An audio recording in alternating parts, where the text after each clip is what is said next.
Hi there, it's Alexis with Chakrity, and today I'm so excited to talk with you about the throat chakra and the energetic dynamics of being censored.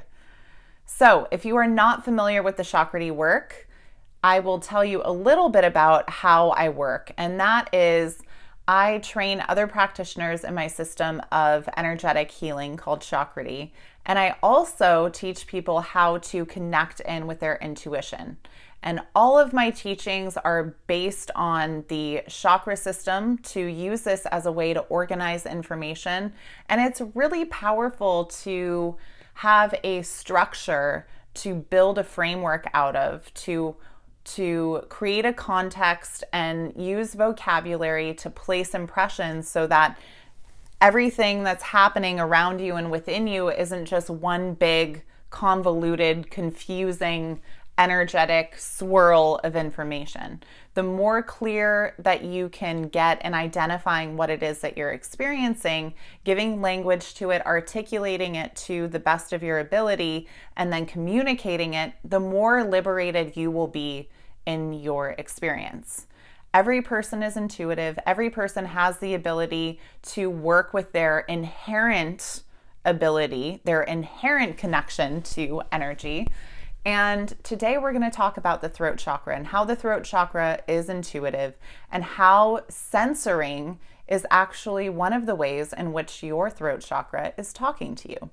So there are some different energetic dynamics that I want to cover, and that is first connecting with how it feels to be censored in your body. And I always preface what I share with, I can only share from my own experience, the way in which I experience this energy. And so that is the lens in which I communicate all things energetics. And the way in which I experience the energy of censoring is that there's often a rising up to the throat, like a need to express something that then hits some type of barrier. This could be like it bumps up against a wall, or there's something that becomes very constrained and compressed. And there's this holding back that often surfaces at the throat. And then this censoring energy can start to move almost in a circular movement and become more chaotic to where it often then gets shoved down and suppressed. So that is one of the ways in which I energetically connect with censoring. And then, of course, you may experience censoring yourself. So that maybe you experience that energetic rising and then you hit that barrier, but it's self-imposed because you feel like the way that you would be received if you actually express and communicate what it is that you're experiencing would not go over very well. So maybe that triggers some fear, and then there's that suppression. Or maybe this energy rises and you hit that barrier because you're actually working to move it out, and then you are shut down by the person who you try to communicate something with. And so there's censoring in that way. Of course, we can be censored by social media platforms and various other ways, but I'm talking human to human contact and how it is that we may experience this dynamic of censoring. When we self-impose censoring, when we censor ourselves, this is what I really want to speak to today. It is actually an intuitive indicator. And I use the term intuitive indicator to refer to any type of physical body sensation or energetic impression that your intuition is using to get your attention, to communicate with you. And these intuitive indicators reveal, typically, in the way that I work with them, non-resonance. So when something is not landing right for you, when something is not resonating with you in your body, it may trigger some type of intuitive indicator which highlights that this area is activated and it's communicating with you. The throat chakra is an incredibly intuitive energy center, and it was actually connecting with the throat that I realized every chakra is intuitive. It's not just the third eye. It's not just the clairvoyant piece, seeing visual, getting visual information, auditory information, having that immediate knowing, more of those psychic connected experiences. Your whole body is intuitive, and every energy center has its own intuitive language. And so when we're working with the throat chakra, censoring is one of those intuitive indicators that may surface to show you something.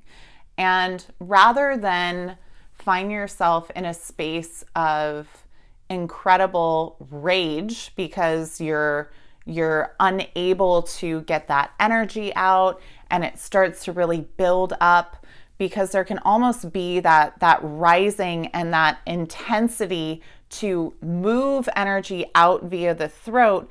And then when it doesn't actually get released and gets worked back into the body, that oftentimes can lead into having an energy suppressed and unresolved and sink up somewhere in your body that is just not going to serve you well over time. So rather than accumulating energetic baggage and becoming more dense in this experience through suppressed emotion, suppressed energy, let's work with identifying how it is that this energy rises, where it comes from, and working to give it the awareness and a pathway for it to move so that it doesn't just get shut down and doesn't just stay stuck somewhere in your body.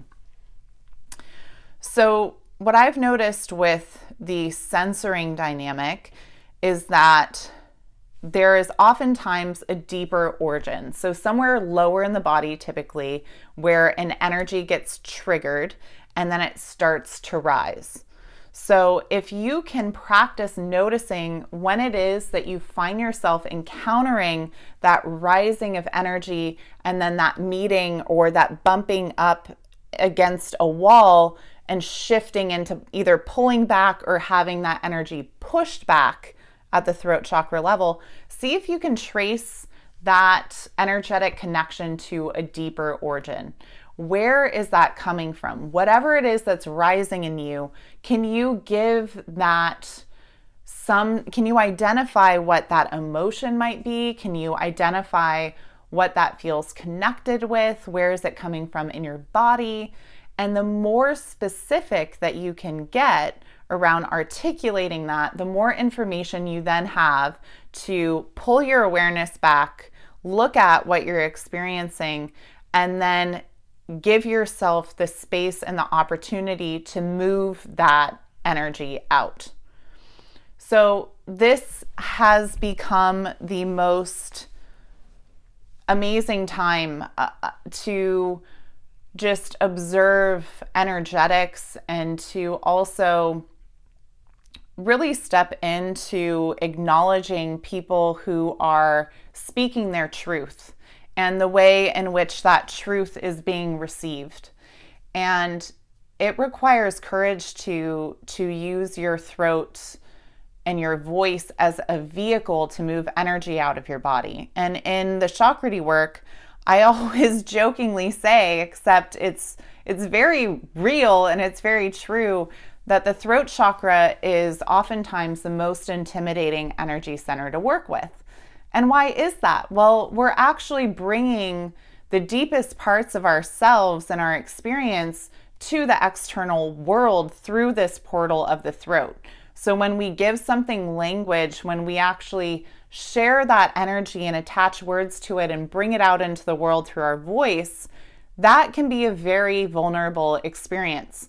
So when you are met with harshness, or when you're met with ridicule and criticism, and there is an effort to silence you or to shut you down or to censor what it is that you're saying, it can be very painful.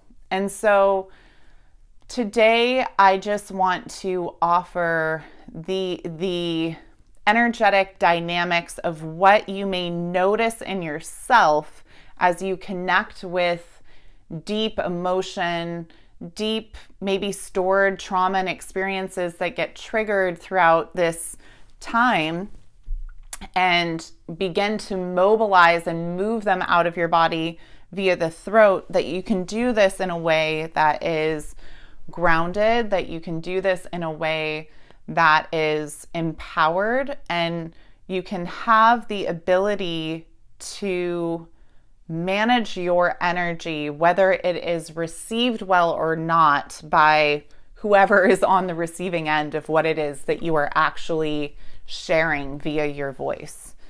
And that if you do encounter a harsh response, or what you share isn't received well, that you can still manage the way in which you respond to that. So it's very important for all of us to use our voice and to be heard. However, if you are not being heard, or you're not being listened to, and what you're sharing does not feel validated, it's still important for you to honor what is your truth. And doing this on an energetic level is very important. So, I've got more to share. But first, if you find that the external energy or person is not receiving what it is that you have to say, rather than retracting back, because this can be a very common response, pulling your energy back, retracting, and beginning to almost shrink down in response to that not being received, rather than shrinking or exploding, because those are two common responses. So if something isn't met well, maybe there's this tendency, oh my goodness, I can't believe I'm going to go and hide. I can't believe I said that and nobody agrees with me, and somebody is telling me that I shouldn't speak this, or it's ridiculous that I'm even thinking these thoughts, or whatever it is, whether it's this response or it's, you're not going to tell me what to think, you're not going to tell me what to say, anger, rage, explosion, that rather than this or this, that you can do this. So you can do this by practicing really acute awareness. So noticing what it is that you're experiencing at your energy. And one of those things might be a lot of sensation at the throat, a lot of heat potentially at the throat. And just be with that. Just be with the sensation. Notice what it is that you're experiencing, and really practice staying in your energy body. Practice being centered. Practice just connecting in with that sensation, and practice bringing your energy back and observing if you find yourself wanting to lash out or just jump into just get really, argumentative or whatever it is. And now my throat chakra is acting up. So you can still be courageous. You can still speak your mind. You can still do all of these things in a way that are coming from a place of awareness, steadiness, groundedness, compassion, patience, and kindness. So I hope that those are some helpful insights today to help you manage your energy